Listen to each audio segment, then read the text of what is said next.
দাম্পত্য জীবনের শুরুটা হলো, উর্দুতে একটা কবিতা আছে, ইবতেদায়ে ইশক আর ইন্তেহায়ে ইশক বরাবর नहीं होता है। প্রেমের শুরু আর শেষ একরকম হয় না। প্রেমের শুরুতে শুধুমাত্র ফুল দেওয়া নেওয়া হয়, শেষে লাঠিও দেওয়া নেওয়া হয়, ঠিক না বেঠিক? শুরুতে মোহাব্বত উতরায়, উম্মাদ হয়ে যায়, মা বাপ চিনে না, নামাজ চিনে না, মুরব্বী চিনে না, সমাজ চিনে না, বন্ধু বান্ধব চিনে না, রাগ সব। এখন আমার মনের মানুষের সাথে আমার চ্যাটিং চলতেছে, কিচ্ছু চিনে না সে, ভালোবাসা উতরাইতে থাকে। এরপরে শেষ পর্যায়ে যখন চলে যায়, তখন ওই ফোন নম্বর দেখলে মেজাজটা গরম হয়ে যায়, ঠিক না বেঠিক? ইবতেদায়ে ইশক আর ইন্তেহায়ে ইশক বরাবর नहीं होता है। এটা বাস্তবতা যে প্রেমের শুরু আর শেষ একরকম থাকে। যারা বিচক্ষণ তারা একটু হিসেব করে পা বাড়ায়। ঠিক একই ভাবে বৈবাহিক জীবনে তিনটা ধাপ আছে। কয়টা ধাপ আসে? তিনটা ধাপ আসে। বিবাহের পরপর ভালো হোক আর মন্দ হোক, প্রথম প্রথম নতুন জামাই বউ অনেক মহব্বত আদান প্রদান করে, অনেক ভালোবাসা, অনেক স্বপ্ন, অনেক প্রতিজ্ঞা, অনেক ওয়াদা, অনেক কমিটমেন্ট, অনেক প্রমিস, অনেক ভালোবাসার বিনিময় হয় বিয়ের পরপর। এরপর যখন 1-2 বছর চলে যায়, আল্লাহ তাআলা একটা বাচ্চা দেন। ওই বাচ্চা রাত্রে ডিস্টার্ব করে, মা উঠতে দেরি হয়েছে, বাপে ধমক দেয়। এরপরে আস্তে আস্তে দূরত্ব তৈরি হয়। ওই বাচ্চা আরেকটা বড় হয়, আরেকটু বড় হয়, আরেকটা হয়। এরপরে নানা রকম ঈর্ষণীয় মনোমালিন্য হয়। মায়ের কথা শুনে ছেলে খেপে, অথবা বউ তার শাশুড়ির কথা শুনে খেপে। আস্তে আস্তে আস্তে আস্তে আস্তে টুনটান হতে হতে যখন সংসারটা একটু ভারী হয়, ছেলে মেয়ে হওয়া শুরু করে, 2-3 বছর হয়ে যায়, ওই যে ঘোরটা কেটে যায়। সহজ কথা হলো, বিবাহের পরে প্রথম প্রথম যে ঘোরটা থাকে, ওই ঘোরটা কি কেটে যায়। অনেকটা ইয়ের মতো, সফট ড্রিঙ্কসের মতো। সফট ড্রিঙ্কসের বোতল যখন আপনি মুখটা খোলেন, যেই পরিমাণ ঝাঁজ এবং তেজ থাকে, কিছুক্ষণ পরে আস্তে করে সেটা লেভেলে চলে আসে কি আসে না? বিবাহের পর প্রথম যে মহব্বত থাকে, যে বোঝাপড়া থাকে, যে আকর্ষণ থাকে, এটা আস্তে আস্তে কমে। যখন কমে, এরপর আসল রূপটা দেখা যায়। ওই যে মহব্বত উতরাইছিল একটু আগে বা কিছুদিন আগে, সেই মহব্বতের আসল রূপটা ছেলেও দেখতে পায়, মেয়েও দেখতে পায়। শুরু হয় এবার তুমুল আকারে ঝগড়া, ফাসাদ, গন্ডগোল। এটা বাস্তবতা হয়। এরপর বৈবাহিক জীবন একেবারে শেষের দিকে যখন চলে যায়, তখন আবার ওই প্রথম সময়টা কিন্তু ফিরে আসে। অর্থাৎ বুড়া বুড়ি টোনাটুনির সাথে সম্পর্কটা খুব ভালো থাকে।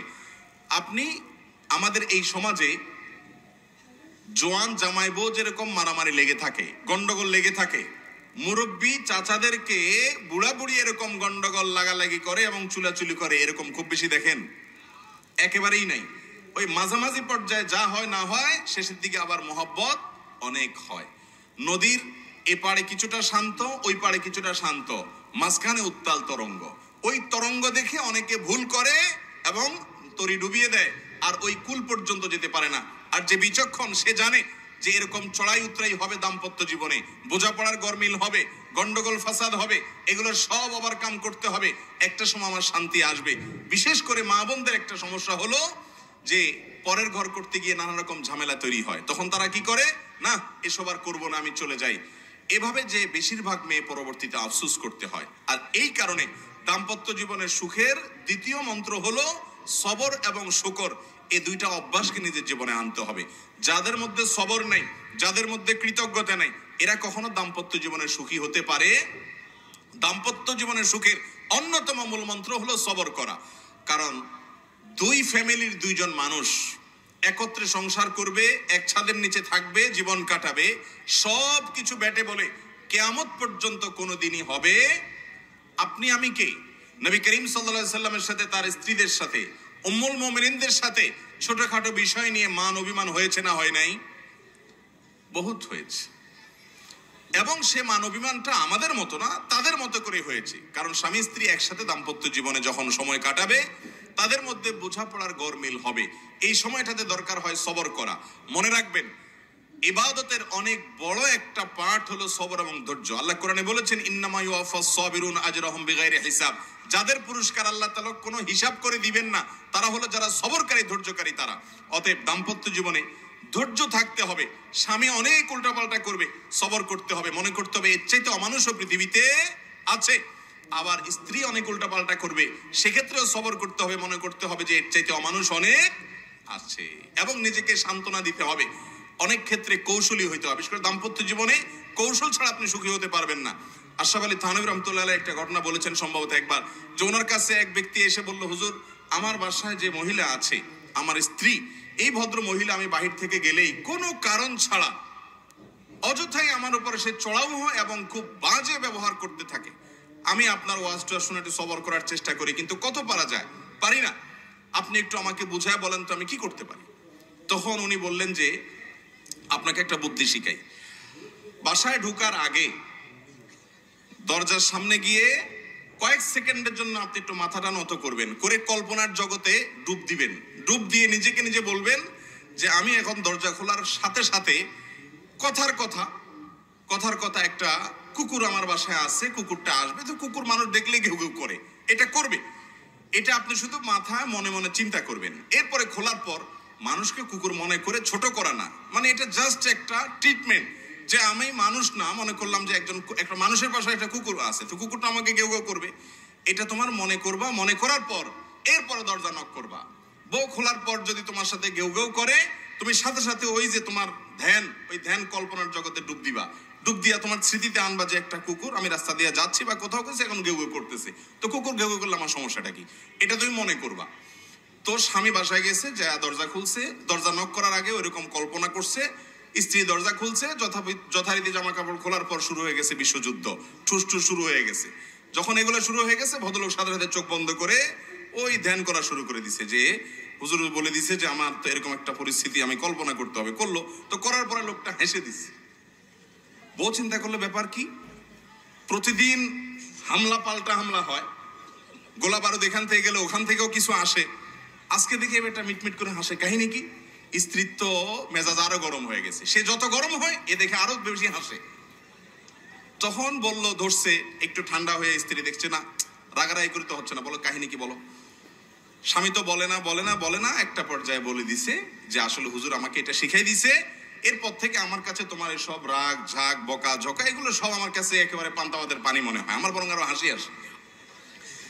এরপর দিন থেকে আর ওই ভদ্রলোক বাড়িতে ঢুকলে বউ বেচারা ঝগড়া করতে গেলেও আবার গলা থেকে ফেরত চলে যায়, কারণ ঝগড়া করলেই তো কল্পনা এসে অন্য কিছু হবে।